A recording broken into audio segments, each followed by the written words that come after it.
Hi, Namaste, my name is Henry Jolicoeur, and this is video number 2 on a series of videos on the life and teaching of Bhagavan Sri Ramana Maharshi. Today I would like to talk about the tremendous state of consciousness of samadhi of Bhagavan Sri Ramana Maharshi while he was on this planet.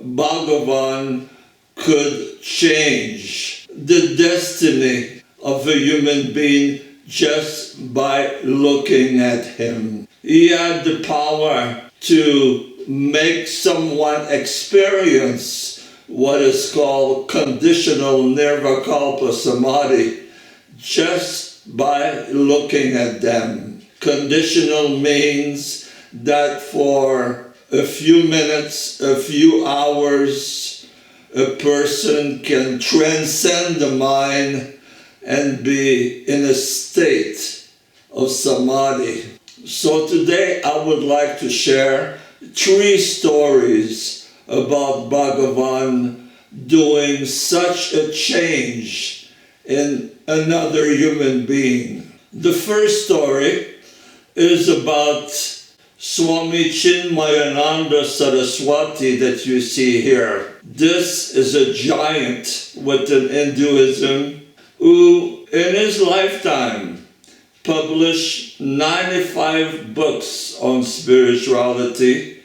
He opened 59 temples. He opened 76 schools and 7 colleges.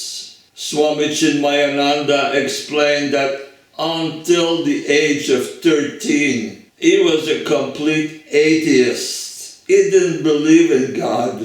At the time, his name was Balam Menon. But sometime in 1929, he had the desire to visit Bhagavan Sri Ramana Maharshi. And in this clip, he explained what did happen to him.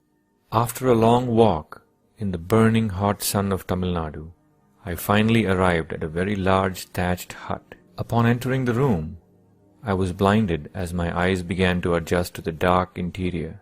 I saw the backs of people sitting, I saw some space at the front, and I made my way up to it, and I sat down. I slowly looked up, and to my surprise, I saw there was a human form on the platform, wearing nothing but a loin cloth.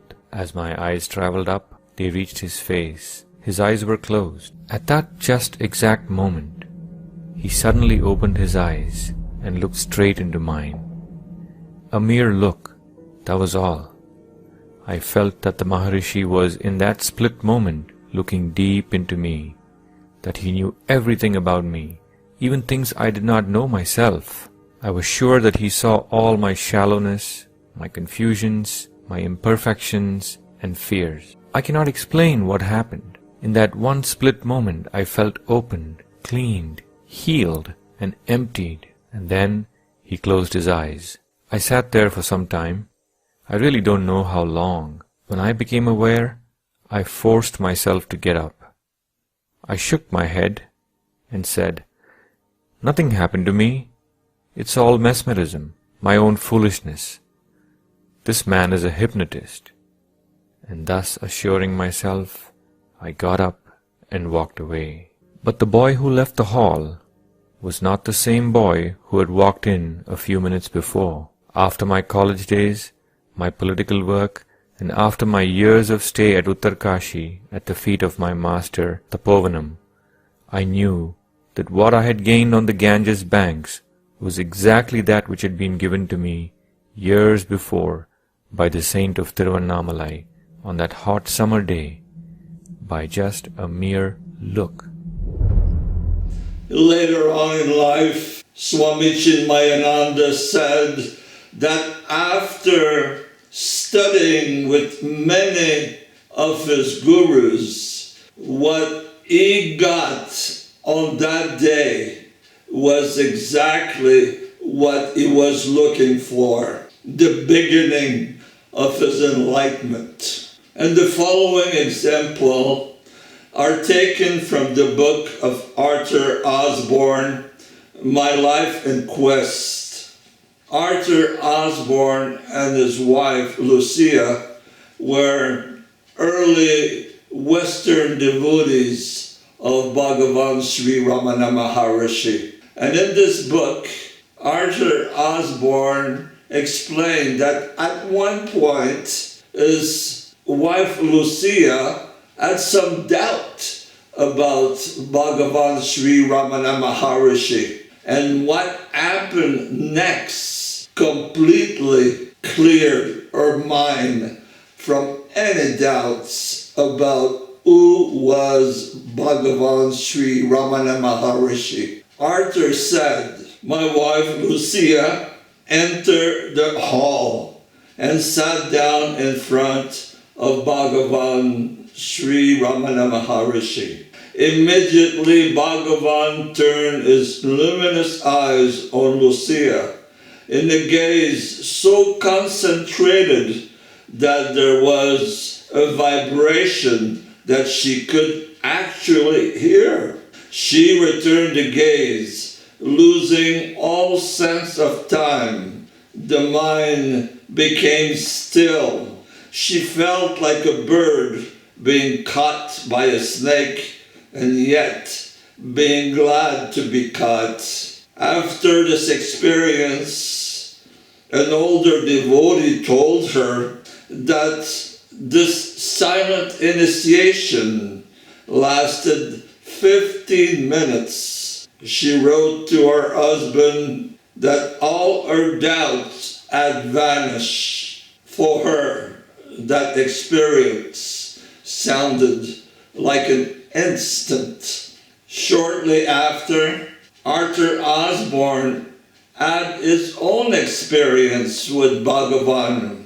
He explained, I entered the hall and Bhagavan was reclining on his couch and I was sitting right in front of him. Then Bhagavan sat up facing me and with his narrowed eyes pierced into my own eyes. It was a penetrating, intimate experience with an intensity that I cannot even describe.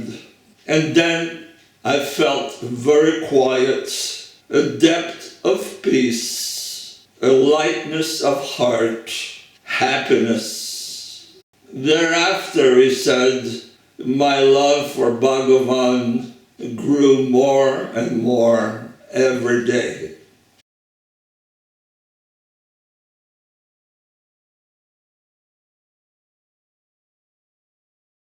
I had a similar experience in 1971 at the Kumbh Mela in India, where I met Anandamayi Ma. For a few minutes, she looked into my eyes and I felt enormous peace.